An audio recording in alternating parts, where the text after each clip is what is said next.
it wouldn't work. So I tried it again and it still wouldn't work. So we walked clear to the other side of Union Station and I tried the third ATM. This one told me that my account was low and I couldn't get the money out. I was afraid the black man might kill me.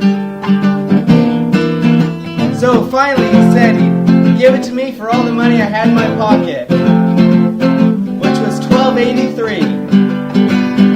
I like this gold chain. I think it looks good on me. It's real sparkly even though it's fake. I don't mind. It says 24K on it. I guess that's 24K gold plating.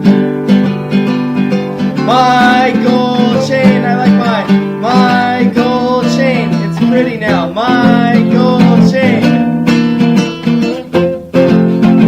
Bank of America charged me for all the attempted transactions a surcharge of $15. Goddamn Bank of America. Cost me more than my fucking gold chain.